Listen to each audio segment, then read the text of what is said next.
اعوذ باللہ من الشیطان الرجیم بسم اللہ الرحمن الرحیم الحمد للہ الذی لم یتخذ ولدا ولم یکن له شریک فی الملک ولم یکن له ولی من الذل وکبرہ تکبیرا والصلاة والسلام علی اشرف الانبیاء والمرسلین الذي أرسله بالحق بشيرا ونذيرا وداعيا إلى الله بإذنه وسراجا منيرا سيدنا ومولانا هادينا مقتدانا أبا القاسم محمد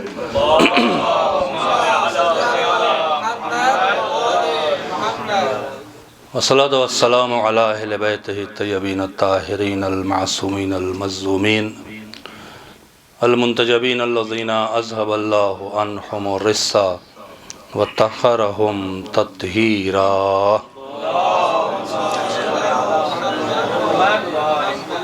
ولعنۃ اللہ علی اعدائہم اجمعین اللہم لن قتلۃ الحسین واولادہ واصحابہ اما بعد فقد قال سبحانہ تبارک وتعالی فی محکم کتابہ الکریم بسم اللہ الرحمن الرحیم انہ لقرآن کریم فی کتاب مکنون لا یمسہ الا المطہرون بلندتر صلوات پڑھ دیں محمد علیہ۔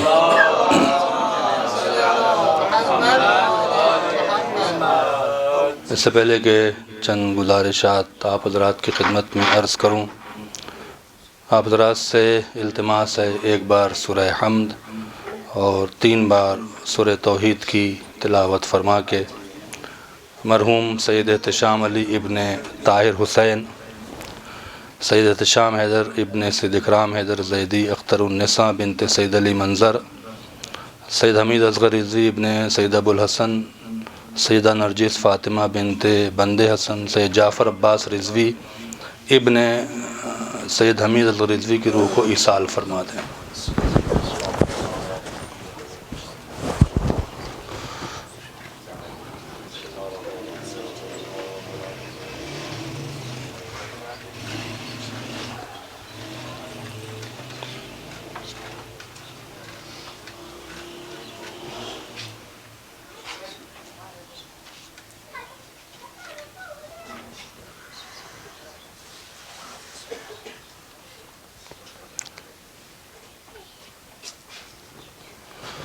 عظمت آل محمد میں بلندتر صلوات پڑھیں محمد وآل۔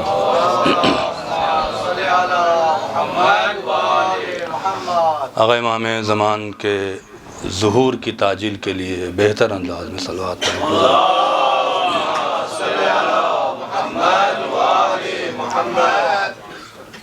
علماء کے درمیان کچھ کہنا کچھ بیان کرنا بڑا مشکل ہوتا ہے، اور مسلسل سفر کی بنا پہ اور کچھ طبیعت کی ناسازی کی بنا پر تبرکن آپ کی خدمت میں حاضر ہو گیا ہوں۔ چند باتیں ہیں جو آپ تک پہنچانے کی کوشش کروں گا۔ ظاہر سی بات ہے، آپ حوضے میں رہتے ہیں، آپ کا علم تازہ ہے، اور ہم نے اور محمد صاحب جانتے ہیں کہ 99 میں حوضے سے دور ہو گیا تھا، اور پھر عوام کے درمیان مجلس پڑھتے پڑھتے وہاں عوامی لہجہ آ جاتا ہے، اور پھر علماء کے درمیان حاضر نہ ہونا ایک مشکل امر ہے،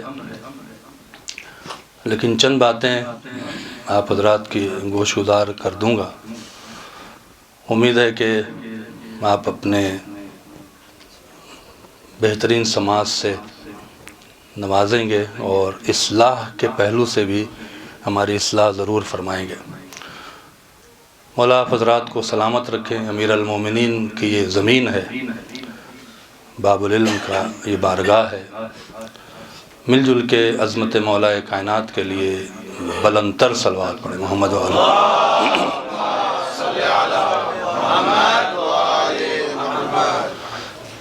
قرآن ایک ایسا عظیم سرمایہ ہے، ایک ایسا معجزہ ہے کہ اگر آپ غور سے اس پہ توجہ کریں تو کتاب کی قیمت اس کے رائٹر کی بنا پر ہوتی ہے.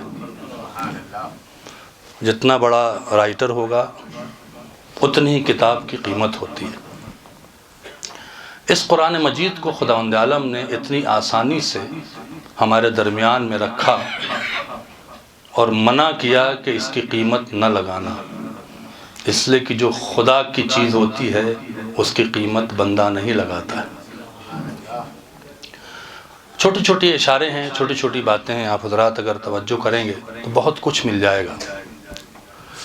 مولا کائنات سے سوال ہوتا ہے، اور بڑا عظیم سوال ہے، کہ مولا جب خداوند عالم نے اس اپنے دین کو مکمل کر لیا تو اس نے ہمارے درمیان میں قرآن کیوں چھوڑا؟ اگر خدا کسی وسیلے کے ذریعے سے کوئی کام کرنا چاہتا ہے تو جو وسیلہ تلاش کرے وہ خدا نہیں ہے. تو مولا نے اس سوال کی اور وضاحت کی کہ اس نے قرآن مجید کو ہمارے درمیان میں اس لیے چھوڑا کہ اس نے انسان میں سوال کرنے کا مزاج رکھا. توجہ فرمائیں. لیکن اس کا کارنامہ دیکھو اس خدا کا، کہ اس نے سوال میں تمہیں آزاد رکھا، جواب میں محتاج بنایا. میرے ساتھ چلے، مجھے لگے کہ آپ ناراض نہیں ہیں.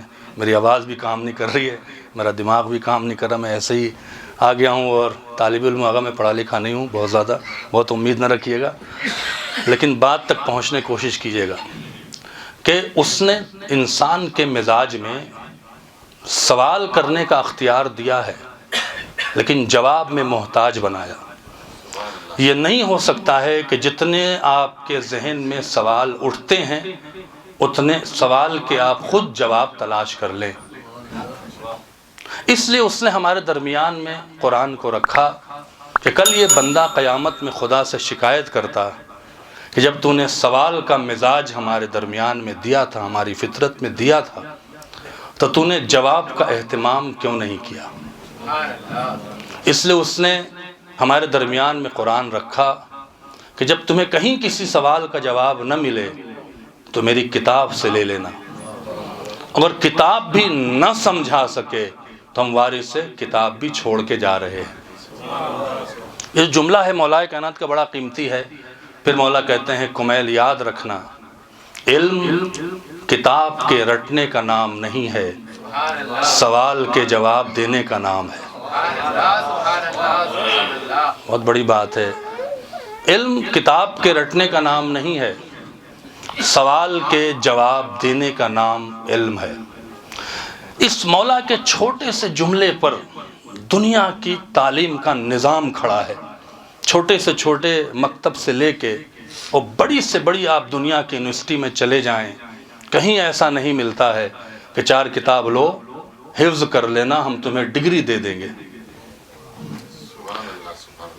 امتحان لینے والے کو یہ مسئلہ نہیں کہ آپ نے پڑھا ہے کہ نہیں پڑھا ہے، حفظ کیا ہے کہ نہیں کیا ہے، حافظ ہیں کہ نہیں ہیں. جتنے آپ سوال کے جواب دے لیں گے اتنا ہی آپ کا علمی معیار معین ہوگا. میں کیا کہہ رہا ہوں آپ سے؟ مثال کے طور پر لجنہ کا امتحان ہوتا ہے، امتحان لینے والوں کو یہ خبر نہیں ہے کہ آپ حافظ لمحہ ہیں، حافظ رسائل ہیں، حافظ قرآن ہیں، حافظ حدیث ہیں. نہیں، جتنے سوال آئے ہیں، جتنے سوال کے جواب دے لیں گے اتنا ہی آپ کا علمی معیار معین ہوگا. ایک شخص سے مثال کے طور پر آپ کا اگزام ہو رہا ہے اصول کا، مظفر کا، فقہ کا. آپ نے کہا میں تو حافظ فقہ ہوں، میں تو حافظ رسائل ہوں، حافظ مقاصد ہوں، میں کیوں سوال کا جواب دوں؟ اگر یہ آپ لکھ کے چلے بھی آئیں گے تو آپ کو فیل کر دیں گے. اس لیے کہ یہ مولا کی زبان کی آبرو ہے جو خدا نے رکھی ہے کہ علم سوال کے جواب دینے کا نام ہے، کتاب رٹنے کا نام نہیں ہے. اب ہماری سمجھ میں آیا کہ مولائے کائنات جو حافظ قرآن بھی تھے، حافظ انجیل بھی تھے، حافظ توریت بھی تھے، انہوں نے منبر سے نہیں کہا کہ لاؤ میں تمہیں قرآن رٹائے دوں، لاؤ میں تمہیں حافظ بنائے دوں. انہوں نے کہا مجھ سے سوال کرو تاکہ سوال کرنے والے کی اوقات معلوم ہو جائے اور علی کے علم کا اندازہ بھی ہو جائے. صلوات پڑھیں محمد و آل محمد پر۔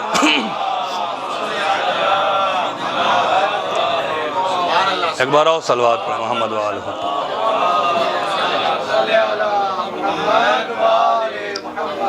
ایک بار اور صلوات پڑھیں محمد و آل محمد۔ اب علماء سے طلباء سے کہتے ہوئے تو بڑا عجیب سا لگتا ہے، تھوڑا تھوڑا آپ حضرات اگر آگے آ جائیں گے تو پھر پیچھے والے بڑی معذرت کے ساتھ تھوڑا سا ایک بار اور صلوات پڑھیں محمد و آل محمد پر۔ بالکل آواز واز کام نہیں کری، بیٹھ گئی۔ ایک بار اور صلوات پڑھیں محمد و آل محمد۔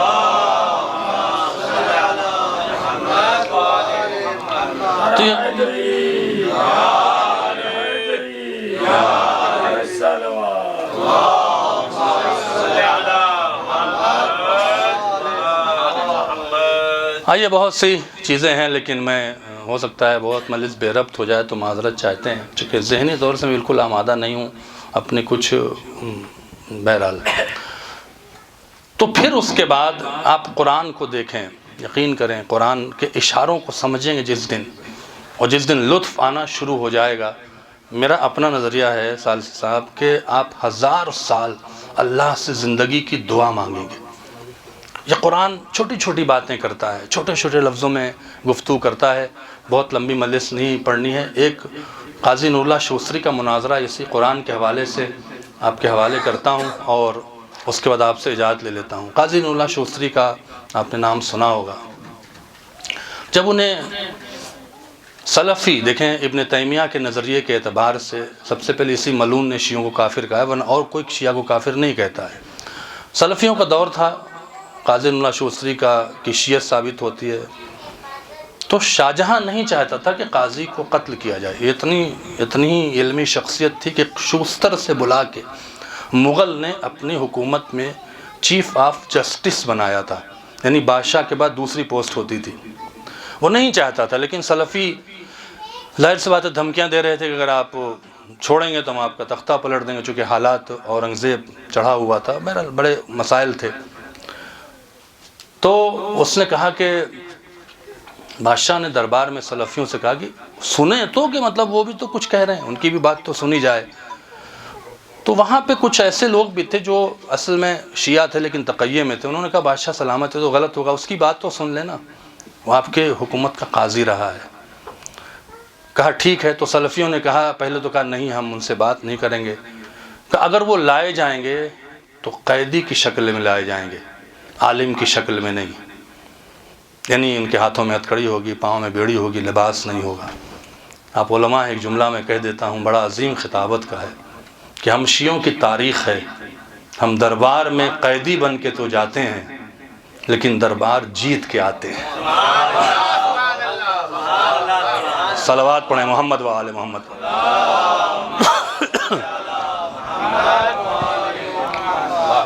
قاضی نور اللہ شوستری کو دربار میں لایا جاتا ہے تو پوچھا کہ تم کافر ہو؟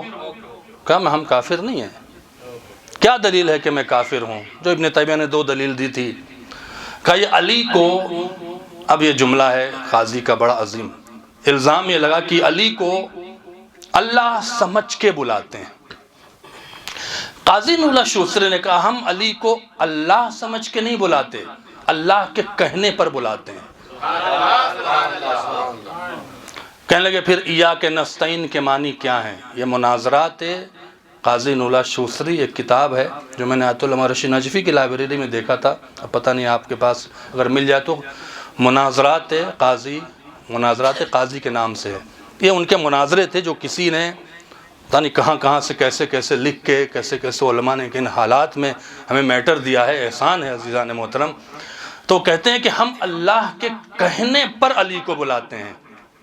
تو کبھی کبھی ہوتا ہے نا کہ جب جاہل کو، اور سامنے والا جو علی والا نہیں وہ جاہل ہی ہوتا ہے، میں کیا کہہ رہا ہوں، جس کے دل میں علی کی ولایت نہیں وہ جاہل ہی ہوتا ہے، کتاب رٹنے سے کچھ نہیں ہوتا ہے، اور جاہلوں کو فلسفہ نہیں نغزی جواب دینا چاہیے۔ میں کیا کہہ رہا ہوں آپ سے، یہاں پہ قاضی نے نغزی جواب دیے ہیں، وہ علمی جواب دیتے ان کی سمجھ میں بھی نہ آتا۔ کہنے لگے کہ ہم علی کو اللہ کے کہنے پر بلاتے ہیں۔ تو ان کا جو مفتی بیٹھا تھا اس نے کہا پھر ایاک نستعین کے معنی کیا ہیں؟ تو قاضی نے کہا کہ خندق میں پھر رسول اللہ نے ایاک نستعین کیوں نہیں کہا؟ میں کیا کہہ گیا آپ سے. جب خیبر میں، چلیے خیبر میں مانتے ہیں نادلی نہیں آئے، آپ اختلاف کرتے ہیں. آپ کی کتابوں میں تو لکھا ہے کہ جب عمرو بن عبدود نے حملہ کیا ہے، خیمے تک آیا، خیمے پہ تلوار ماری، تو رسول اللہ کو کہنا چاہیے تھا پروردگار تو ہر شے پہ قادر ہے، یا کا نستعین کہنا چاہیے تھا. رسول نے تو یا کا نستعین نہیں کہا. کیا کہا؟ من لہذا الکلب، کون ہے جو اس کتے کے مقابلے پر جائے گا. یہ ہے عجیب و غریب جواب ہے. تو پھر پلٹ کے قاضی نے کہا کہ حضرت علی کھڑے ہوئے، تمہاری کتابوں میں لکھا ہے کھڑے ہوئے، تو رسول کو روکنا چاہیے تھا نا کہ علی میں نے تجھے نہیں بلایا ہے، میں نے اللہ کو بلایا ہے. علی بیٹھ جاؤ. 2 بار کھڑے ہوئے، 3 بار کھڑے ہوئے، اللہ نے بھی نہیں روکا. رسول کر کیا رہے ہو؟ اس کا مطلب اللہ کی مرضی سے جو علی کو بلاتا ہے وہ رسول کی سیرت پہ چلتا ہے، کافر نہیں ہوتا ہے. ایک بار صلوات پڑھیں محمد و آل محمد پر.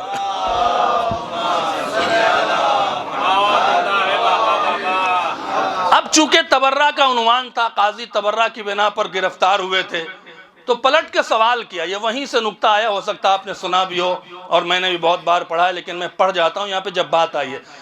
کہا بادشاہ سلامت ان سے یہ پوچھئے کہ رسول اللہ نے عمرو بن عبدود کو کتا کیوں کہا. میں کیا کہہ گیا آپ سے. علماء کے سامنے اگر وضاحت کریں تو شاید آپ کی توہین میں سمجھتا ہوں. اس کو محسوس کریں اس سوال کو کہ رسول اللہ نے جو اخلاق کے، جس سے کہتے ہیں کہ درجے پر فائز تھے، جن کی زبان پر وحی الہی ہوتی تھی. یہاں پہ ایک جملہ کہہ دو، اس کا مطلب ہے کتا بھی نکلا تو وحی الہی کے مطابق ہے. میں کیا کہہ رہا ہوں آپ سے. کیوں کہا من لہذا الکلب؟ یہ تو متفق علیہ تاریخ میں لکھا ہوا ہے.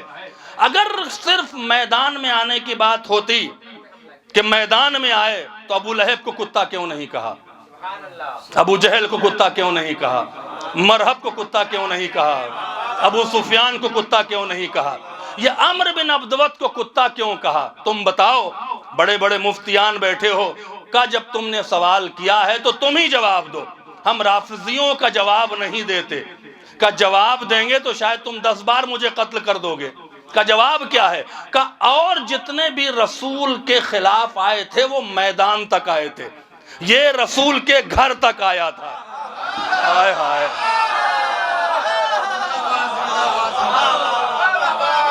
جیتے رہے، اللہ آباد رکھے. یہ رسول کے گھر تک آیا تھا. اب علماء ہیں، خطبہ ہیں، آپ کو کیا سمجھانا ہے؟ یعنی رسول نے اشارہ کیا کہ جو محمد کے گھر تک تلوار لے کر آ جائے اس کی قیمت کتے سے زیادہ نہیں ہے. صلوات پڑھیں محمد و آل محمد پر.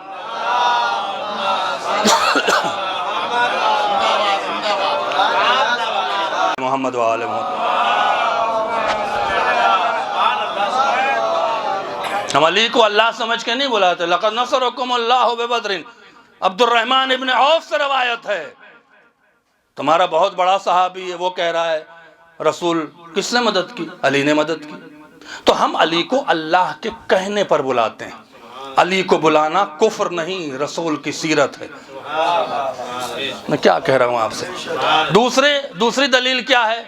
صحابہ کو برا کہتے ہیں. بہت لوگ جملہ پڑھتے ہوں گے، آپ نے سنا بھی ہوگا. قاضی نے کہا ہم صحابہ کو برا نہیں کہتے لیکن برے کو صحابی بھی نہیں کہتے. ہم رسول کے صحابی، رسول کا صحابی قاتل نہیں ہو سکتا، رسول کا صحابی غاصب نہیں ہو سکتا. پہلے تم صحابیت ثابت کرو، ہم تبرہ نہیں کریں گے. تیسری دلیل یہ آئی جو بہرحال سب نے دم توڑا ہے.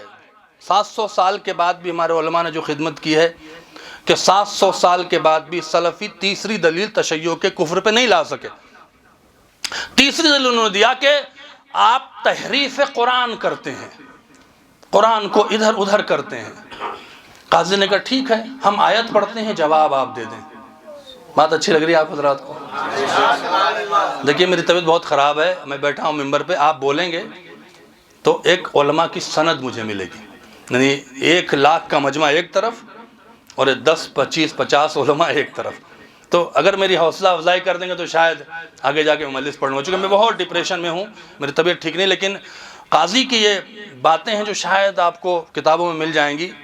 بڑی عظیم گفتگو یہاں پر کیا ہے، اور عجیب و غریب بات ہے جس کو علماء نے اختلافات قرآن کے حساب سے لکھا بھی ہے. قرآن میں ایک بحث ہے اختلافات قرآن جو علوم قرآن کے بحث میں آتی، وہ یہیں سے ریلیٹڈ ہے. کہنے لگا ٹھیک ہے ہم چند آیتیں پڑھتے ہیں، تم ترجمہ کر دو، ہمیں جواب دے دو. کہ کیا آیت ہے؟ کہ اللہ قرآن مجید میں 3 مقام پہ کہتا ہے لفظیں بدل کے، اذا اراد شیئا یقول له کن فیکن، جب وہ کسی شے کا ارادہ کرتا ہے ہو جا تو ہو جاتی ہے. اللہ ارادہ کرتا ہے ہو جا تو ہو جاتی ہے. یہی ہے نا، 3 مقام پہ چیلنج کر رہا ہے خدا جو ہر شے پہ قادر ہے.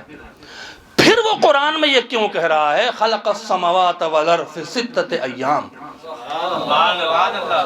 کہاں بیٹھے ہیں عزیزان محترم؟ پھر وہ کیوں کہہ رہا ہے اللہ تعالیٰ کہ ہم نے زمین اور آسمان کو 6 دنوں میں بنایا؟ جب اللہ یہ کہہ رہا ہے کہ جب میں کسی شے کا ارادہ کرتا ہوں ہو جا تو ہو جاتی ہے، تو پھر 6 دن کیا ہے؟ اگر چیلنج چھوٹا کرے تو خدا نہیں ہے. مثال کے طور پر ہم نے کہا کہ کتاب کتنے دن میں لکھ لیجئے گا؟ 2 دن میں لکھ لیں گے، ہے نا؟ 2 دن کہہ دیا آپ نے. پھر کہنے لگا نہیں میں 20 دن میں لکھوں گا، تو چیلنج چھوٹا ہوا نا. چیلنج چھوٹا ہونے کا مطلب یہ ہے کہ آپ کمزور ہیں. جب خدا کہہ رہا ہے کہ کسی شے کا ارادہ کرتا ہے ہو جا تو ہو جاتی ہے، تو 6 دن کیا ہے؟ اور 6 مقام پر کہہ رہا ہے کہ اس نے زمین اور آسمان کو وما بینہما، جو ان کے درمیان ہے، 6 دنوں میں خلق کیا ہے. بتائیں تحریف قرآن کے لوگ جواب دیں. تو انہوں نے کہا آپ ہی جواب دے دیں. جواب ہوتا تو مانگتے نا، بھی آپ نے جواب دیا، یہ پورا مناظرہ ہے. انہوں نے جو بات کہی ہے متأخرین کے علماء نے اس کو یہ کہا ہے کہ یہ امام زمانہ کی تائید تھی قاضی کو، چونکہ اس طرح کی فکر اس سے پہلے کے علماء کے ذہن میں نہیں آئی تھی. تو قاضی نے جو جواب دیا عزیزان محترم، کہیں بھی مناظرہ ہو جائے اگر ہمارے شیعہ لوگ بھی اس بات کو سمجھے تو ہار نہیں سکتے ہیں. قاضی نے جو جواب دیا وہ یہ ہے کہ جب خداوند عالم قرآن مجید میں اپنی بات کرتا ہے تو کوئی ایسا لفظ نہیں رکھتا ہے جہاں ذہن اللہ سے ہٹ کے کہیں اور جائے. لیکن جب وہ کسی کی بات کرنا چاہتا ہے تو لفظ ایسا رکھتا ہے کہ اللہ سے ذہن ہٹ کے ادھر جائے. کا دلیل کیا ہے؟ کہ سورہ ملک ہے، تبارک الذی بیدہ الملک، مبارکبادی کے لائق ہے وہ اللہ جس کے ہاتھ میں ملک ہے. یا اس نے ہاتھ کا لفظ عمدن رکھا ہے، سہو خدا سے ممکن نہیں ہے، تو اس کا مطلب ہے کسی ہاتھ کی طرف اشارہ کر رہا ہے. میں کیا کہہ گیا آپ سے؟ کہا نہیں، ہاتھ سے مراد قدرت ہے. تو کہا آپ کے پاس دلیل کیا ہے؟ خود اللہ کہہ دیتا کہ اس کی قدرت میں ملک ہے، للہ الملک کہہ دیتا.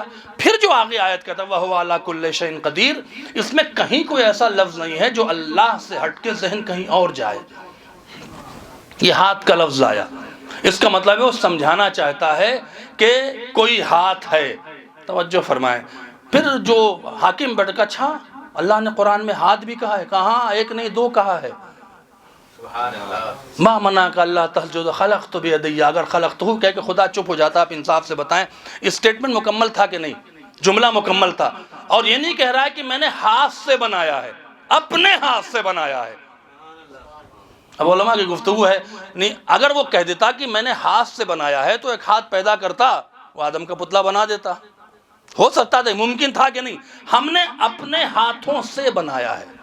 تو کوئی ہے اللہ کا ہاتھ جس کی طرف اللہ اشارہ کر رہا ہے تاکہ تمہارا ذہن اللہ سے ہٹ کے اس ہاتھ کی طرف جائے جو ہاتھ اللہ کا ہاتھ ہے. صلوات پڑھیں محمد و آل محمد.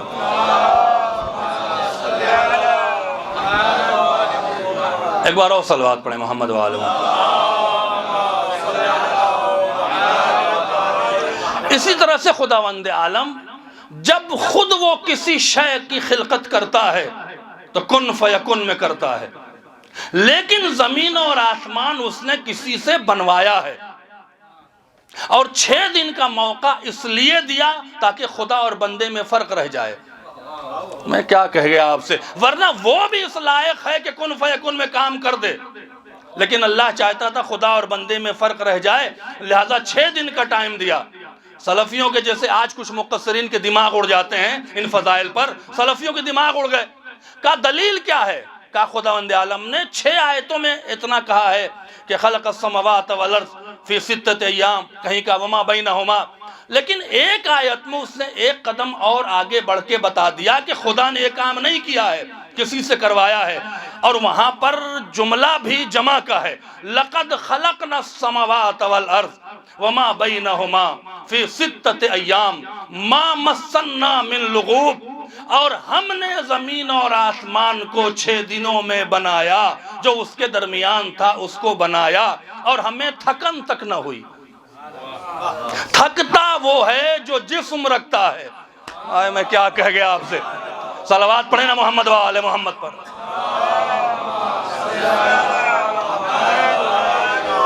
ایک بار اور صلوات پڑھیں محمد و آل محمد پر۔ تھکتا وہ ہے جو جسم رکھتا ہے، اللہ تو جسم رکھتا نہیں ہے، اس کا مطلب اس نے کسی ایسے سے بنوایا ہے جو جسم رکھتا تھا۔ اور یہاں پر لقد خلقنا السماوات والارض، اور میں نہیں کہہ رہا ہے، ہم نے بنایا ہے۔ اس پر ایک عجیب جملہ میں نے دیکھا، آیت اللہ وحید خراسانی کی کتاب حق المبین میں، وہ مقدمے میں جملہ لکھتے ہیں کہ امام کا، جب امام زمانے پہ پوری کتاب ہے، جب امام کا ظہور ہوگا تو سلام کے بعد پہلا سوال امام سے یہی کروں گا، اے وارث قرآن یہ بتا دے میں اور ہم کا راز کیا ہے۔ صلوات پڑھیں نا محمد و آل محمد پر۔ 6 مقام پہ کہتا ہے کہ میں نے بنایا ہے، اور یہاں پہ جب کہتا ہے کہ اسے تھکن تک نہ ہوئی تو کہتا ہے ہم نے بنایا ہے۔ اللہ اکبر، اشارہ کر رہا ہم نے بنایا، اسے تھکن تک نہ ہوئی۔ تو سلفیوں نے سوال کیا پھر اللہ یہ کیوں کہہ رہا ہے کہ میں نے بنایا ہے؟ تو قاضی نے کہا تم بیٹھے ہوئے دربار میں ہو، بادشاہ کا مزاج نہیں جانتے ہو، بادشاہ کا مزاج ہوتا ہے کام کسی اور سے کرواتا ہے، کہتا ہے میں نے کیا ہے۔ صلوات پڑھیں محمد و آل محمد پر۔ اب سوال یہ پیدا ہوتا کہ یہ کون ذات ہے کہ جس سے خدا نے 6 دنوں میں زمین اور آسمان بنوایا ہے؟ اب جو ہم نے تلاش کرنا شروع کیا، تو ایک مثال دے دوں تاکہ آپ کے ذہن میں بالکل تازگی آ جائے، کہ مثال کے طور پر یہاں پہ کسی نے گھر بنایا ہے، اور گھر بنانے کے بعد کوئی بھی مشکل آئے گی تو کہیں اسے بلاؤ، جس نے بنایا ہے وہی راستے جانتا ہے۔ ابھی بھی آپ نہیں پہنچے۔ جس نے بنایا ہے وہی راستے جانتا ہے۔ اگر کوئی پائپ کا کام ہو جائے، کوئی لائٹ کا کام ہو جائے تو کہتا ہے اسے بلاؤ جس نے بنایا ہے، چونکہ وہ جانتا ہے کہ اس کے راستے کیا ہیں۔ مجھے نہیں پتا ہے کہ کس نے بنایا تھا، لیکن ایک ذات ہے جو کوفے کے منبر سے کہہ رہی ہے مجھ سے سوال کرو، میں زمین سے زیادہ آسمان کے راستوں کو جانتا ہوں۔ جانتا وہی ہے جو بناتا ہے۔ صلوات پڑھیں محمد و آل محمد۔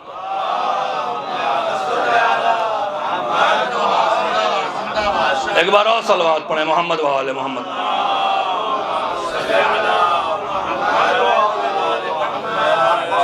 ایک بار اور صلوات پڑھیں محمد و آل۔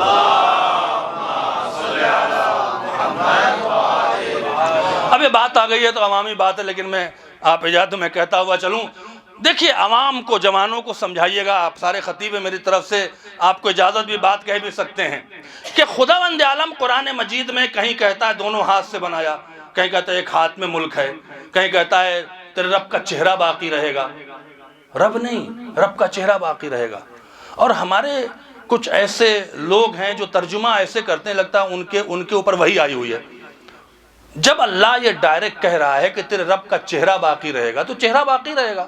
چہرے کا لفظ خود کہہ رہا ہوں، محتاج نہیں ہے کہ آپ قدرت کا ترجمہ کریں اور اس کا ترجمہ کریں، اس پہ تعویل لے آئیں، اور یہ تعویل کی تائید ائمہ کے حدیث سے ہونی چاہیے۔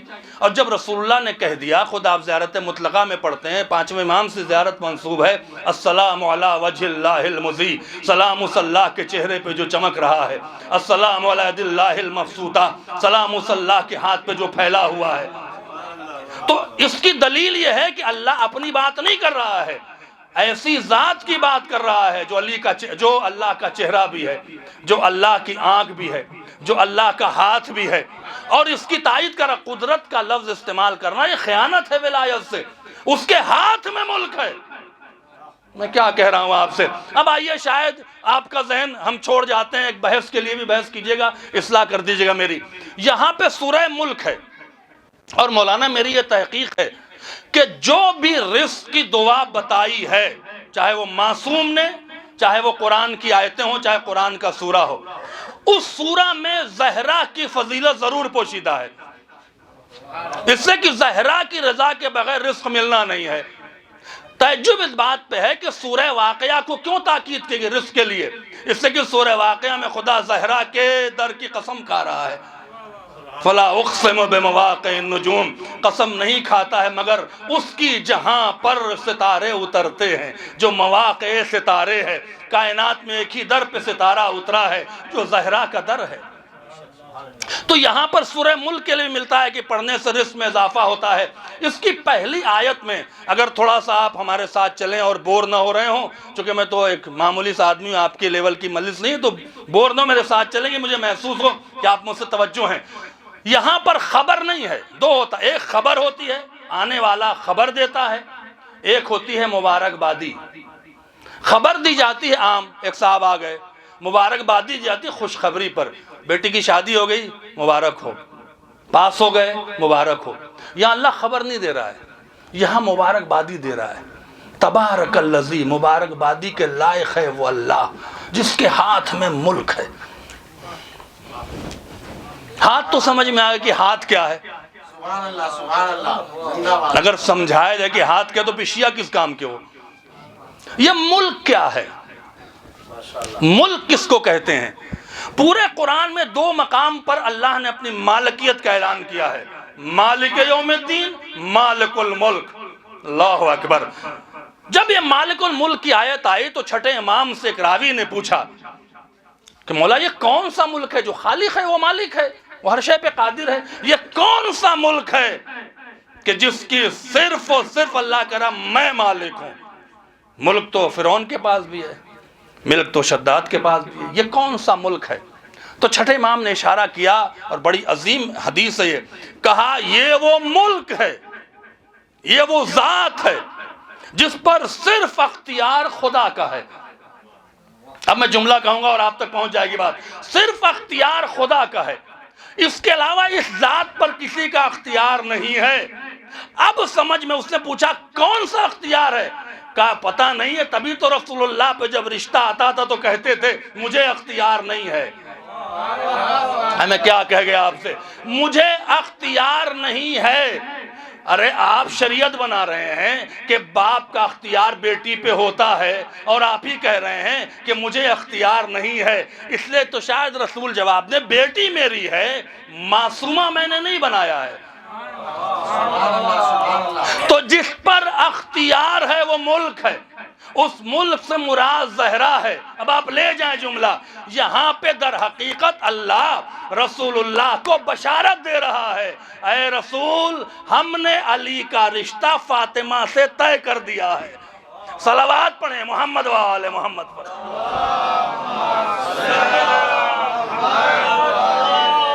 ایک بار اور صلوات پڑھیں محمد و آل محمد۔ تو ید کا لفظ ہے۔ اب یہ عوامی بات ہے جو کہتا ہوا چلوں، یہاں پہ تمثیل نہیں ہے، آپ لوگ جانتے ہیں، یعنی یہ نہیں کہہ سکتے کہ علی کا ہاتھ اللہ کا ہاتھ ہے۔ آخری بات ہے، اس کے بعد آپ سے یاد لے لوں گا۔ علی کا ہاتھ اللہ کا ہاتھ نہیں، علی اللہ کا ہاتھ ہے۔ یہ استعارہ ہے، یہ اشارہ ہے۔ اس کا مطلب یہ ہوتا ہے کہ جو کام ہمارے جسم میں ہاتھ کر رہا ہے وہ اللہ کے حکم سے اللہ کی کائنات میں علی کر رہا ہے۔ میں کہہ گیا بات آپ کے سامنے۔ ہاتھ کیا کرتا ہے؟ جب بھی آپ پر حملہ ہوتا ہے آنکھ نہیں بچاتی، ہاتھ پیر نہیں بچاتا ہے، ہاتھ بچاتا ہے۔ ہاتھ آپ کی پوری باڈی کو بچاتا ہے۔ ہاتھ سے آپ دفاع بھی کرتے ہیں، ہاتھ سے روکتے بھی ہیں، یعنی آپ کے جسم میں آپ کا ہاتھ مشکل کشا ہے۔ بھئی اس سے اچھی مجلس میں نہیں پڑھ سکتا ہوں آپ کے سامنے۔ آپ کے جسم میں آپ کا ہاتھ آپ کا مشکل کشا ہے، علی کا ہاتھ نہیں، علی اللہ کا ہاتھ ہے، یعنی اس کائنات میں اللہ کی طرف سے کوئی مشکل کشا ہے تو علی بن ابی طالب ہے۔ صلوات پڑھیں محمد و آل محمد پر۔ علی کا چہرہ اللہ کا چہرہ نہیں، یہ تمثیل ہے، تشبیہ ہے، حرام ہے، شرک ہے۔ علی اللہ کا چہرہ ہے۔ چہرہ کیا کام کرتا ہے؟ آپ گئے کسی دوست کے پاس، چلو چلتے ہیں، ناراض تھا، بگڑا ہوا تھا، چلو مناتے ہیں۔ اب آپ جیسے ہی گھر میں داخل ہوں گے، سامنا ہوگا، آنکھیں نہیں بتائیں گی، ہاتھ نہیں بتائے گا، چہرہ بتائے گا۔ میں کہہ گیا بات آپ کے سامنے، اگر لب پہ مسکراہٹ آ جائے تو راضی ہے، اگر چہرے پہ غضب آ جائے تو ناراض ہے۔ علی اللہ کا چہرہ ہے، ہم نے اللہ کو دیکھا نہیں ہے، لیکن جیسے علی کو دیکھا، اگر لب پہ مسکراہٹ ہے تو خدا راضی ہے، اگر چہرے پہ غضب ہے تو خدا ناراض ہے۔ اور علی اسی سے غضبناک ہوتے ہیں جس سے بطول غضبناک ہو، اور جس سے بطول غضبناک ہو اس سے علی غضبناک ہوتے ہیں، جس سے علی غضبناک ہو، چونکہ علی اللہ کا چہرہ ہے، اس سے اللہ غضبناک ہوتا ہے۔ تو یہی تو مسلمانوں سے ہمارا دعویٰ ہے کہ رضی اللہ عنہ کہنے سے پہلے دیکھ بطول راضی ہے کہ نہیں ہے۔ صلوات پڑھیں محمد و آل محمد پر۔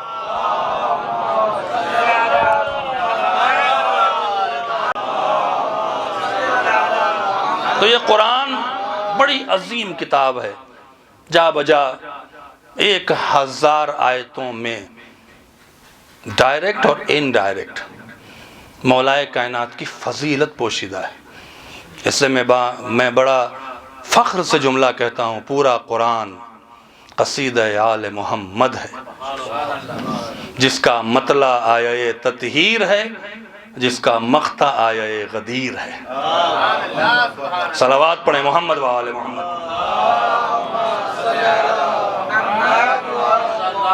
ہمیں قرآن سے وابستہ ہونا چاہیے۔ آپ حضرات یہاں پہ موجود ہیں، قرآن پہ کام کریں، قرآن سے پڑھیں عزیزو۔ لیکن ایک بات یاد رکھیے گا، عوام میں جب جائیے گا، یہ قرآن میں ہے تو ان کو قرآن میں تلاش کرنے کی اجازت نہ دیں، چونکہ یہ دشمن کی پالیسی ہے کہ قرآن کو کافی بنا دو۔ میں کیا کہہ گیا آپ سے؟ عزاداری قرآن میں ہے تو پلٹ کے پوچھیں، نماز قرآن میں ہے؟ جیسے آپ نماز پڑھتے ہیں ایسے قرآن میں لکھی ہے نماز کہیں؟ آپ نے قرآن سے نماز لیا ہے؟ قرآن کی نماز ہے تو تکبیر، پھر رکوع، پھر سجدہ، پھر قیام۔ آپ نے قرآن سے تو نماز نہیں لیا ہے۔ اور مسلمانوں کی دلیل اس بات پہ ہے، آپ حضرات دیکھتے ہوں گے کہ اختلاف اس پر نہیں ہے کہ قرآن میں نماز کا حکم آیا ہے کہ نہیں آیا ہے، اختلاف اس پر ہے کہ رسول اللہ نماز کیسے پڑھی ہے۔ جن کے نزدیک ثابت ہے کہ رسول نے ہاتھ باندھ کے نماز پڑھی، وہ ہاتھ باندھ کے پڑھ رہے ہیں، جن کے نزدیک ثابت ہے کہ رسول نے ہاتھ کھول کے نماز پڑھی، وہ ہاتھ کھول کے پڑھ رہے ہیں۔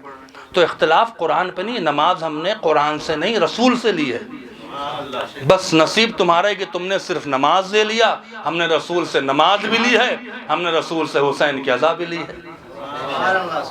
تو یہ کبھی جواب نہ دیں۔ آپ بہت سے ایسے بیچارے ذاکرین ہیں، یا بہت سے ہم نے دیکھا ہے کہ وہ لگتے ہیں آیتیں کھوجنے اور اس پر تفسیر بھی رائے شروع کر دیتے ہیں۔ نہیں، آپ ان سے پلٹ کے پوچھیں کہ روزے کے جو وقت ہیں، مغرب کی 3 رکعت نماز میں قرآن میں ہے؟ بہت ملا ہو تو پوچھیں قرآن کا ٹاپک کیا ہے؟ کتاب ہے نا، ہر کتاب کا ٹاپک ہوتا ہے۔ آپ لائبریری میں جاتے ہیں، فلسفے کتاب ہے، منطق ہے، فقہ ہے، اصول فقہ ہے، قرآن کا ٹاپک کیا ہے؟ یہ سوالات ہمیں اپنے جوانوں تک پہنچانے چاہیے۔ قرآن کا ٹاپک فضائل اہل بیت ہے۔ اللہ نے کسی آیت کو قرآن مجید میں جگہ نہیں دی ہے، کسی واقعے کو قرآن مجید میں جگہ نہیں دی ہے، مگر اس کے پیچھے اہل بیت کی فضیلت پوشیدہ۔ اسی لیے بڑا عظیم جملہ ہے، خود آپ کے جواد خنساری کا وہ اپنے ترجمے میں لکھتے ہیں، چونکہ پہلا ترجمہ قرآن مجید کا آپ حضرات کو علم ہوگا، سب سے پہلا ترجمہ امام کی غیبت تک ترجمہ کسی زبان میں نہیں ہوا تھا۔ پہلا ترجمہ قرآن مجید کا جس شخص نے کیا وہ جواد خنساری ہیں، فارسی میں۔ ترجمہ کرنا تھا کہ پورے عالم اسلام میں یہ شروع کافر ہے، یہ قرآن کو یہ کرے گا وہ کرے گا۔ پھر علماء کی کافی میٹنگ ہوئی، تو اس علماء کی میٹنگ میں، اسی نیشاپور میں آس پاس میں کہیں میٹنگ ہوئی تھی، تو یہ ہوا کہ نہیں، ترجمہ حجت نہیں ہے، ترجمہ صرف انفارمیشن ہے، ایک تعلیم ہے تاکہ غیر عربی پڑھنے والے متوجہ رہیں قرآن کی طرف۔ پھر اگر آپ اس کو دیکھیں گے تو اردو میں سب سے پہلا ترجمہ کرنے والا شخص شاہ ولی اللہ محدث دہلوی، اس سے پہلے اردو میں ترجمہ نہیں ہوا تھا، پھر یہ ہنگامہ ہوا۔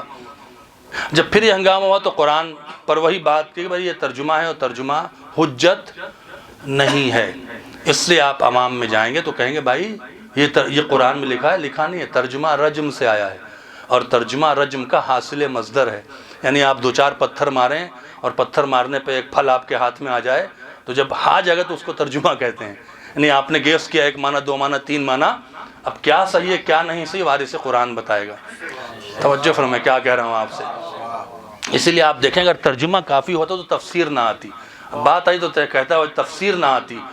تفسیر کرنے والے کی بھی تفسیر حجت نہیں ہے جب تک کہ اہل بیت کی حدیث اس تفسیر پر دلیل نہ بنے۔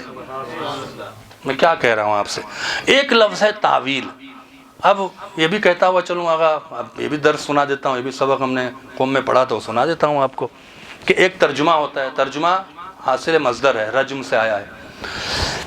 ایک تفسیر لفظ ہے، ایک تعویل ہے۔ قرآن کا اشارہ دیکھیں، اس نے یہ نہیں کہا اللہ نے کہ وَلَا يَعْلَمُ تَفْسِيرَهُ إِلَّا اللَّهُ وَالرَّاسِخُونَ فِي الْعِلْمِ، تفسیر کا لفظ نہیں لایا اللہ ہے، تعویل کا لفظ لایا ہے۔ تفسیر و تعویل میں کیا فرق ہے؟ متکلم کے کلام کی شرح بغیر اس کے ارادے کے کیا جائے تو تفسیر ہے، متکلم کے کلام کی شرح بغیر اس کے ارادے کے جانے ہوئے کیا جائے اسے تفسیر کہتے ہیں، لیکن متکلم کے کلام کی شرح اس کے ارادے کے جاننے کے ساتھ کیا جائے اسے تعویل کہتے ہیں۔ اللہ اکبر۔ مثال کے طور پر غالب کے شعر کی آپ شرح کر رہے تھے اور شرح کرتے غالب نے یہ کہا، غالب نے وہ کہا، غالب نے وہ کہا، لیکن آپ کو پتہ نہیں کہ غالب جب یہ شعر کہہ رہے تھے تو ان کے ارادے میں کیا تھا۔ لیکن ایک شخص بیٹھا تھا، اس نے کہا نہیں تم جو کہہ رہے ہو ٹھیک ہے، لیکن غالب جب شعر کہہ رہے تھے تو ان کے ارادے میں یہ تھا۔ تو تمہیں کیسے پتا؟ کہ میں نے غالب سے پوچھا تھا۔ جو متکلم کے ارادے کو جان کر اس کے کلام کی تعویل کرے اس کو تعویل کہا جاتا ہے۔ کون ہے جو اللہ کے ارادے کو جانتا ہے؟ تو ہم نے زیارت مطلقہ میں دیکھا، السلام علی ارادت اللہ، سلام اس پر جو اللہ کا ارادہ ہے۔ صلوات پڑھیں محمد و آل محمد پر۔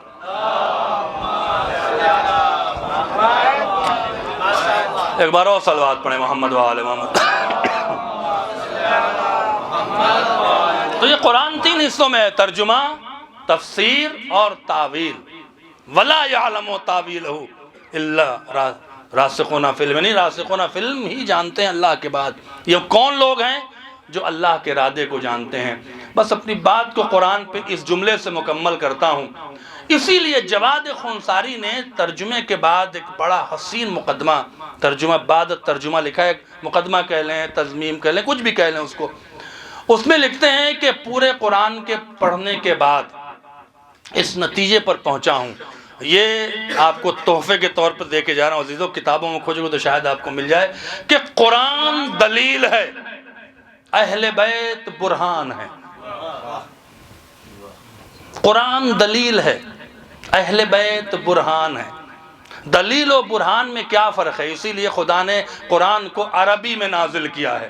اردو میں برہان کے معنی بھی دلیل ہیں، دلیل کے معنی بھی دلیل ہیں، بینات کے معنی بھی دلیل ہیں، لیکن عربی میں فرق ہے۔ دلیل کہتے ہیں جو صرف زبان سے دیا جائے، برہان کہتے ہیں دکھایا جائے۔ اسی لیے خداوند عالم جب جناب یوسف کا واقعہ نقل کرتا ہے تو مولانا بڑی خطرناک آیت ہے، ہلانے والی آیت ہے۔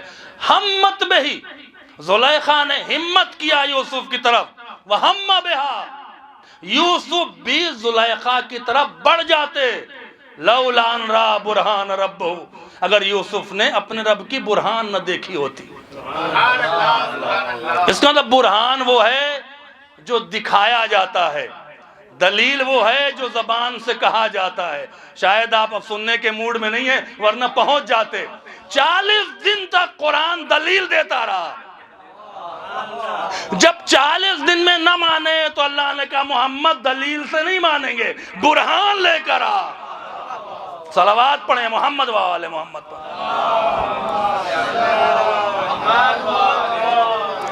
ایک بار اور صلوات پڑھیں محمد و آل محمد پر۔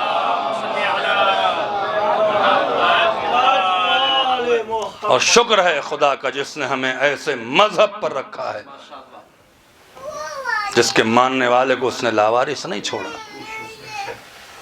یہ عزیزو، یہ جو ہماری تعلیم ہے، ہماری جو یہ دفاع چاہتا ہے، یہ قربانی چاہتا ہے۔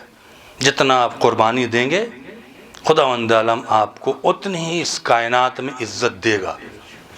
قربانی، وقت کی قربانی، جذبات کی قربانی، حالات کی قربانی۔ اور کبھی کبھی آپ پریشان ہو جائیں، دیکھیے ابھی تو آپ یہاں حوضے میں بیٹھے ہیں، آپ کو اندازہ نہیں ہے کہ کن کن مشکلوں سے گزرنا پڑتا ہے، کن کن حالات سے، کیسے کیسے لوگ اب تو اپنے لباس میں بھی عجیب و غریب لوگ آئے ہوئے ہیں، باتیں ایسی کر رہے ہیں۔ پاور ہے، منی پاور، مین پاور، پروپیگنڈا، بنی امیہ کی طرح سے، واٹس اپ کے مجتہد، گوگل کے بادشاہ۔ اس میں ہمیں لڑنا ہے، ہمیں اہل بیت کے حق کا دفاع کرنا ہے، ہمیں ولایت امیر المومنین کو قائم رکھنا ہے۔ جو کرے گا وہ عزت پائے گا، وہ عزت پائے گا، چونکہ اہل بیت نے ہمیشہ انہی کو عزت دیا ہے۔ دیکھیں آپ مالک اشتر کو دیکھ لیں، بھاگنے والے بھاگ گئے، عزت کس کو ملی؟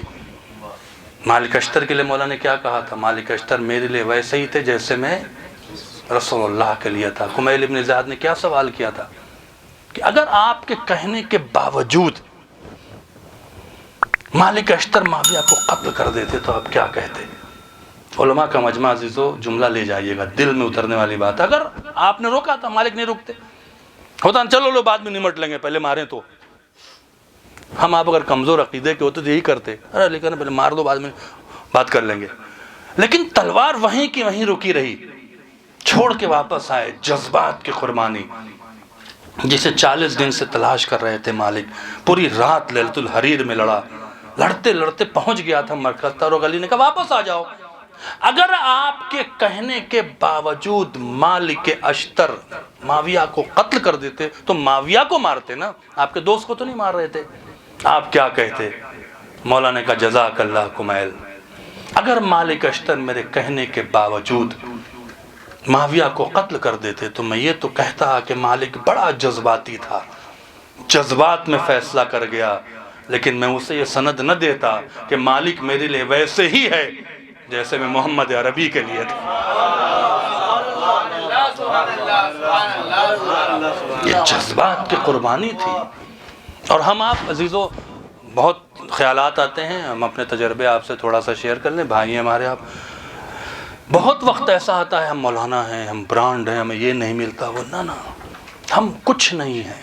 جب تک ذہن میں رہے گا اہل بیت وہ راستے کھولیں گے عزت و شرف کے کہ اندازہ نہیں ہے۔ ورنہ آپ دیکھیں یہی مالک اشتر ہیں، ان کے بارے میں ملتا ہے کہ جب نہروان کا معاملہ ہے تو مالک اشتر خیمہ چھوڑ کے چلے گئے، نہیں آئے خیمے میں، 3 دن تک نہیں آئے۔ کبھی کبھی عزیزو اپنی زندگی میں ہم نے 87 سے، جب میں 17 سال کا تھا، پہلا عشرہ میں نے پڑھا تھا زہیر بھائی، ایک چھوٹے سے گاؤں میں، 17 سال کی عمر میں۔ اور کبھی کبھی ہم یہ سوچتے ہیں کہ اتنی مجلسیں پڑھی ہیں، اتنے فضائل پڑھے ہیں، اتنے مسائل پڑھے ہیں، ایک تو مولا ایک بار تو کہہ دیں۔ آپ دیکھیں کہ مالک اشتر کو علی نے یاد کیا، یہ ہے مالک اشتر کا کردار۔ قمبر سے کہا میرا مالک کہاں ہے؟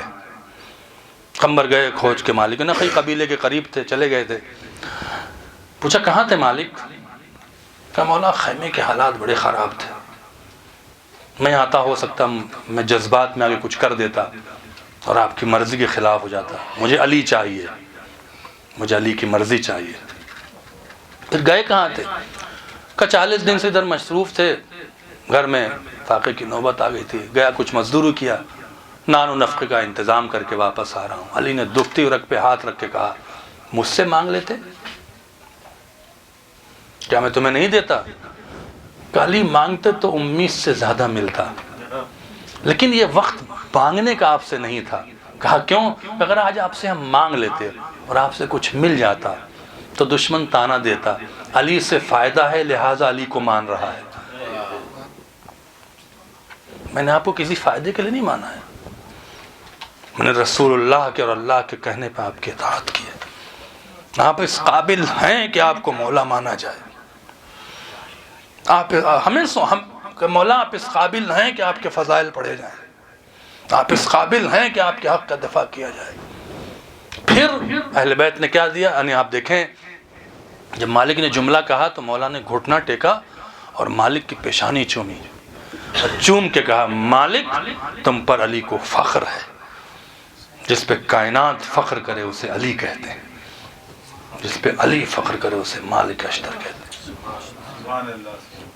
ہمیں اپنی زندگی میں کبھی کبھی ریویو کرنا چاہیے اور اہل بیت کے ان بہترین صحابیوں کو آئیڈیل بنانا چاہیے۔ سلمان فارسی پوری زندگی اصحاب فقہ میں رہے، چبوترے پر سوئے، کپڑا نہیں تھا، لیکن کمال یہ تھا کہ ثقیفہ بننے کے بعد سلمان فارسی کا رویہ یہ تھا کہ جب بھی امیہ بن کعب کو دیکھتے تھے کہتے قال رسول اللہ ذکر علی نے بعد، چھیڑ دیتے تھے اسے۔ منافق کو چھیڑنا سیرت سلمان ہے۔ قال رسول اللہ، قال رسول اللہ، قال رسول اللہ، ذکر علی نے بادا، حب علی نے بادا، نظر الی وجہ نے بادا۔ چھوڑ گیا، ایک دن کہتا ہے کیا علی کرتے ہو؟ اپنی شکل دیکھی ہے؟ کپڑا دیکھا ہے اپنا؟ کہاں دیکھا ہے؟ گھر تک تو ہے نہیں، علی کر رہے ہو۔ دیکھیں وہ ایموشنل بلیک میل کر رہا تھا۔ ہمیں بھی کر سکتے ہیں لوگ، ہمیں بھی کوئی کہہ سکتا ہے کیا علی کرو، کچھ ملا آؤ ہماری طرف بہت کچھ دیں گے، ہو سکتا ہے، ابھی تو بھی وقت نہیں آیا، ہو سکتا آ بھی جائے۔ سلمان نے کہا تمہیں کیا پرابلم ہے؟ دکھ رہا ہے نا تم علی کرتے ہو، تم ہمارے دیکھو، ہمیں دیکھو، گھر ہے، فلاں ہے، سب کچھ ہے، عیاشیاں ہیں۔ سلمان نے کہا تو کیا سمجھتا ہے میں علی سے مانگوں گا تو مجھے نہیں ملے گا؟ میں علی سے گھر مانگوں گا تو امید سے بڑا ملے گا۔ میرا تو یقین اگر کپڑا مانگے تو جنت سے منگا دیں گے، تو کیوں نہیں مانگتے؟ میرے عزیز طلبہ، میرے چھوٹے بھائیوں، ہم آپ سے بہت علم میں چھوٹے ہیں، جملہ لے جائیں سلمان کا۔ کہا امیہ ابن کعب علی سے جو مانگوں نا تو امید سے زیادہ ملے گا، لیکن میں علی سے اس چیز کا مطالبہ نہیں کرنا چاہتا جو فنا ہونے والی ہے۔ علی سے اس چیز کا مطالبہ کروں گا جو باقی رہنے والی ہے۔ اس نے پوچھا کیا؟ کہا وہ عزت جو تیرے پاس نہیں ہے میرے پاس ہے۔ یہ سلمان کا عقیدہ تھا، علی سے کبھی نہ مانگو دنیا کی چیز، کیا کرو گے مانگ کے؟ عزت جو نہ لباس سے ملتی ہے، نہ کپڑوں سے ملتی ہے، نہ پروپیگنڈے سے ملتی ہے۔ ورنہ آپ دیکھیں 70,000 ممبر نہیں تھے، جمعہ تھا یہ خود جمعہ۔ آج کا میڈیا، آج کا واٹس اپ، آج کا گوگل اس سے کم ہے ابھی بھی۔ 40 سال تک 70,000 ممبر، کبھی سوچا ہے آپ نے کون جیتا اور کون ہارا؟ کبھی نہ سوچے کہ ہم ہار گئے۔ علی کے ساتھ رہو گے جیتو گے۔ کیا ہوا آج بنی امیہ کا؟ بنی امیہ کا عالم ہے، کوئی اگر بنی امیہ کی نسل سے ہے تو نہیں بتائے گا میں بنی امیہ کی نسل سے۔ آج علی کی نسل زندہ ہے۔ علی کے ساتھ رہیں، ولایت کے ساتھ رہیں۔ کبھی نہ سوچیں کہ ہم بڑے خطیب ہو گئے، برانڈ ہو گئے، نہ علی سے وابستہ رہیں گے، عطا کرتے جاتے ہیں۔ حسین سے وابستہ رہیں گے، عطا کرتے جاتے ہیں۔ ہمارے استاد ہیں آیت اللہ حیاتی ثالثی صاحب، جانتے ہیں، ہمارے ساتھ قم میں رہے ہیں، بڑے اور بھی طلبہ آپ تمام حضرات، لیکن میں ان کو بہت اچھی طرح جانتا ہوں، میرے ساتھ پڑھے بھی ہیں کافی، اللہ نے ان کو علم اور بہت شرف سے نوازا ہے۔ وہ جب مجھے درس دیتے تھے تو میں ان سے ادبیات پڑھتا تھا، اپنا تجربہ شیئر کرتا ہوں مصائب کے لیے۔ تو ان سے میں کہتا تھا کہ میں مجلس پڑھوں گا تو وہ کہتے تھے دیکھو حسین کا انتخاب بہت مشکل ہے، بہت مشکل ہے، حسین جلدی کسی کا انتخاب نہیں کرتے۔ ہم نے کہا آقا دلیل کیا ہے؟ کہنے کہ 18,000 لوگوں نے مسلم عقیل کے ہاتھوں پہ بیعت کیا تھا، اور جب جناب زینب نے کہا کہ بھیا شمر لشکر لے کے آیا ہے، آپ کا کوئی لشکر نہیں ہے، تو سوچنا بیٹھ کے، اور آپ حضرات بھی سوچئے گا، بہت کچھ تبدیل۔ چلو 18,000 میں 8,000 بھاگ گئے، 10,000 بھاگے، 8 بچے، 2,000 کو اس نے قید کر دیا، مخلصین کو 3,000 بچے، 1,000 بچے، 50، 100، 10 کیا کوفے میں 10 لوگ نہیں تھے جنہیں حسین منتخب کر لیتے، جن کا حسین انتخاب کر لیتے؟ 18,000 میں حسین کی نگاہ صرف ایک پہ گئی، صرف ایک پہ. اس کا نام تھا حبیب ابن مظاہر.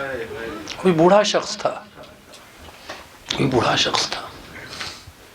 لہذا حسین کی نظر انتخاب ہو، اگر حسین کی نظر انتخاب ہو جائے گی تو سب کچھ ملے گا. حر کا مقدر، حر جیسی معرفت. آپ دیکھیں، اندازہ لگائیں کہ حر کو یہ بھی نہیں کہا. حمید ابن مسلم مختار کے دربار میں کہتا ہے کمال حر کا جانا نہیں تھا، کمال حسین کا ریئیکشن تھا. حسین کہہ کیا رہے ہیں، لیکن حسین پیاسے حسین نے تو اپنے کرم کا بادل کربلا میں برسا دیا. کلیجے سے لا کر حسین شرمندہ ہے، حسین شرمندہ ہے. ہم آپ ہیں، آپ کے بچے ہوں گے، 5 سال کی بچیاں ہیں، آپ باپ ہیں نا. میں آپ عزت کرتے ہوں، گرمی کا موسم ہو اور میں آپ کی بچی کو پانی نہ پلاؤں نا، آپ کے دل میں بال پڑے گا. جب بھی مجھے دیکھیں گے تو کہیں گے کہ اس نے میرے بچے کو پانی نہیں دیا. کیا حسین تھے. وہ آ رہا ہے جس نے سکینہ پہ پانی بن کے، جس نے علی اصغر کو پیاسا رکھا، جس نے علی اکبر کو پیاسا رکھا، اور ایک زبان پہ شکوہ نہیں حسین کا. حمید ابن مسلم کہتا میں تو حیران تھا کہ شکوہ تک نہیں ہے، بلکہ عباس سے کہتے ہیں آگے بڑھو بھائی آ رہا ہے، علی اکبر سے کہتے ہیں بڑھو مہمان آ رہا ہے. اور کلیجے سے لا کے کہا تھا اور تم سے حسین شرمندہ ہے. کیوں مولا؟ کہا جب ہم خاندانی مہمان نواز ہیں، جب تم دشمن بن کے آئے تھے تو میں تمہیں سیراب کیا تھا، جب تم دوست بن کے آئے ہو تو ایک قطرہ پانی نہیں ہے. اس کے بعد حر کو اجازت دی. حر زمین پر آیا زخمی ہو کر، اس نے اپنا سر کھینچا زانو سے. کہا حر تم سمجھتے ہو کہ حسین نے معاف نہیں کیا؟ تو لا میں اپنی رضا کی دلیل دے دیتا ہوں. قبا کی جیب میں ہاتھ ڈالا، ایک رومال نکالا، کہا حر یہ میری ماں زہرا کا رومال ہے، تیری پیشانی پہ باندھ دیتے ہیں. یہی تو بات ہے. وہ کریم حسین جب آخری وقت آئے، ایک روایت پڑھ دیتا ہوں، ہمارے شوکت بھائی نے مجلس رکھی، اللہ آپ تمام کو مولا حسین کے صدقے میں ان کو صحت سلامتی دے. بڑی دردناک روایت ہے لیکن مولا کی بارگاہ میں ہوں، پڑھ جاتے ہیں. گریہ ہو گیا، 2 قطرے آنسو نکل گئے تو شاید ہماری زیارت علی بن ابی طالب قبول بھی کر لے. ان کے لال کی سب سے عجیب مصیبت ہے، مختار کے دربار میں ایک شخص کو گرفتار کر کے لایا گیا. پوچھا تو نے کیا دیکھا؟ کہا میں شمر کے ساتھ تھا تو میں نے دیکھا حسین کے لبوں سے کچھ آواز آ رہی تھی. مختار حسین کا جسم زخموں سے چور تھا. میں نے جو کان لگایا تو حسین کہہ رہے تھے اللہ تش اللہ تش. تو میں نے عمر سعد سے کہا یہ رسول کا نواسا ہے، اسے پانی پلا کے ذبح کر. لیکن عمر سعد نے کوئی توجہ نہ کی تو میں نے شمر سے کہا اسے پانی پلا دے، اللہ تعالیٰ اس کی صدا بلند کر رہا ہے. لیکن شمر نے کوئی جواب نہ دیا تو مختار میں سمجھ گیا یہ حسین کو پیاسا مار دیں گے. میں دوڑا دوڑا فرات کی طرف گیا کہ پانی لا کے حسین کو پلا دیں. بس مختار جیسے میں نے مشق کو بھر کے واپس ہو رہے تھے کہ میں نے کربلا میں کیا منظر دیکھا. سے آندھیاں چلنے لگیں، زمین کو زلزلے آنے لگے، آسمان سے خون برسنے لگا. میں حیران ہو کے کھڑا ہو گیا. آخر ہوا کیا؟ اس کے بعد کہتا مختار جو میں نے منظر دیکھا وہ عجیب تھا. جب گر چھٹی تو میں نے کیا دیکھا؟ حسین کا کٹا ہوا سر ہے اور شمر کے ہاتھوں میں ہے. اللہ اکبر. لیکن شمر کانپ رہا تھا، شمر خوف زدہ تھا. میں نے کہا ظالم خوف زدہ کیوں ہے؟ تو نے حسین کو پیاسا قتل کر دیا. شمر کہتا جو میں نے کربلا میں منظر دیکھا وہ کسی اور نے نہ دیکھا. میں نے پوچھا تو نے کیا دیکھا؟ کہ جب میں حسین کے گلے پہ خنجر چلا رہا تھا ایک نقاب پوش تھی جو کھڑی ہو جاتی تھی، بیٹھ جاتی تھی، آواز دیتی تھی میرے لال کو ذبح کر.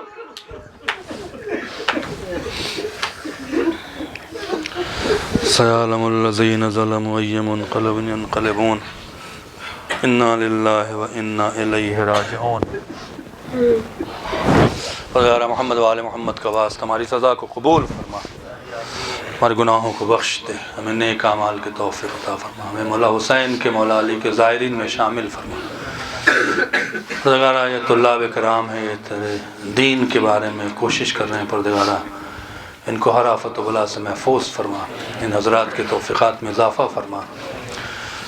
جن لوگوں نے اس مجلس کو برپا کیا پروردگارہ ان کی اس زحمت کو قبول فرما، اس مجلس کا ثواب مرحومین تک پہنچا دے، ان آنسوؤں کو رومال فاطمہ میں جگہ عنایت فرما، ہمارے ذکر سے امام زمانہ کو راضی فرما، مولا امیر المومنین کو راضی فرما، مولا کے ظہور میں تعجیل فرما، ہمیں ان کے جانثاروں میں شامل فرما۔ آپ حضرات سے گزارش ہے ایک بار سورہ حمد اور 3 بار سورہ توحید کی تلاوت فرما کے مرحوم سے احتشام علی ابن طاہر حسین، سید احتشام حیدر زیدی ابن سید اکرام حیدر زیدی، اختر النساء بنت سید علی منظر، سید حمید اصغر رضوی ابن سید ابو الحسن، سیدہ نرجس فاطمہ بنت سید بندے حسن، سید جعفر عباس رضوی ابن سید حمید اصغر رضوی کی روح کو ایصال فرمانا۔